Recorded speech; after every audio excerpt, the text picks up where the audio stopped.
एक ऐसी खबर जो पूरे साउथ एशिया को हिलाकर रख सकती है। क्या बलूचिस्तान ने सच में पाकिस्तान से अपनी आजादी की घोषणा कर दी है? एक शैडो गवर्नमेंट एग्जाइल में काम कर रही है और कुछ सीक्रेट मीटिंग्स यूरोप में हो चुकी है। आज हम जानेंगे पूरी कहानी, हिस्ट्री, ग्राउंड रियलिटी एंड इस क्लेम का पूरा सच।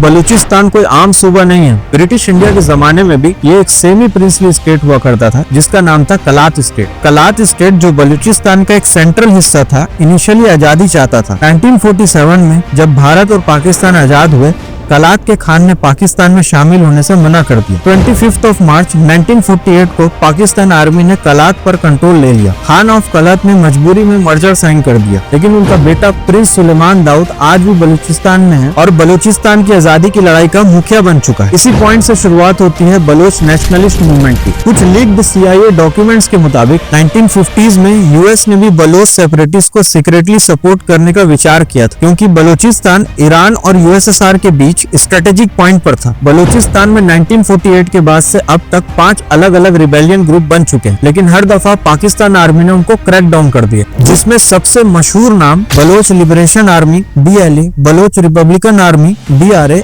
और भी कई छोटे ग्रुप्स यहाँ पर बन चुके हैं। इनका कहना है कि बलूचिस्तान का एक्सप्लॉयटेशन हो रहा है, वहाँ का नेचुरल रिसोर्सेज तो ले लिया जाता है, लेकिन वहाँ के लोकल लोगों को इसका कोई फायदा नहीं मिल रहा है। बलूचिस्तान में natural gas, coal, copper, gold and other minerals जो है भारी मात्रा में पाए जाते हैं। बलूचिस का कहना है कि पाकिस्तान आर्मी एंड गवर्नमेंट यहाँ के नेचुरल रिसोर्सेज को यूज करके अपनी जेब भर ले रही है, जिससे बलूचिस धीरे धीरे अपनी कंट्री से रिबेलियन होते गए। वहाँ आर्मी ऑपरेशंस, मिसिंग पर्संस और ह्यूमन राइट वायलेशन के एलिगेशन भी लगते रहे हैं। इन सारे सेपरेटिस्ट को पाकिस्तान आर्मी ने हर बार क्रैकडाउन किया, लेकिन एक नई जनरेशन हर बार हथियार उठा लेती है। 2006 में नवाब अकबर बुगटी की मिस्टीरियस मौत ने इस जंग को और बढ़ा दिया। बलूचिस एक्टिविटिस्ट के मुताबिक 20,000 से ज्यादा लोग मिसिंग ऑपरेशन लिस्ट में हैं, उनका कोई पता नहीं है। कुछ मास ग्रेव्स भी मिले हैं जिनका कोई ऑफिशियल रिकॉर्ड नहीं है। 2023 में एक छोटी सी रिपोर्ट ने सबको हिला दिया। जेनेवा में एक ग्रुप ने free Balochistan government in exile का ऐलान किया। इसमें प्रिंस सुलेमान दाऊद, मेहरन मर्री और कई और बलोच लीडर्स शामिल हैं। इनका कहना है कि वो बलूचिस्तान के लिए यूनाइटेड नेशन मेंबरशिप मांगेंगे और एक अलग पासपोर्ट और कॉन्स्टिट्यूशन तैयार कर रहे हैं। ये लोग यूरोपियन पार्लियामेंट और US कांग्रेस के कुछ मेंबर से भी मिल चुके हैं। सोर्सेज के मुताबिक उन्होंने ग्वादर पोर्ट पर चाइनीज प्रेजेंस को इंटरनेशनल थ्रेट बताकर सपोर्ट मांगा है। ग्वादर पोर्ट जो CPEC का एंकर है, चाइना के लिए अरेबियन सी तक सीधा रास्ता है। बलोच ग्रुप इस प्रोजेक्ट को कॉलोनियल ऑक्यूपेशन मानते हैं, इसीलिए चाइनीज इंजीनियर्स पर वहाँ बार बार हमले होते हैं। पाकिस्तान बलूचिस्तान को अलग नहीं करना चाहता, साथ ही चाइना इसमें क्रूशियल रोल प्ले करना चाहता है। लेकिन ग्राउंड रियलिटी पर वहाँ की आवाम क्या चाहती है,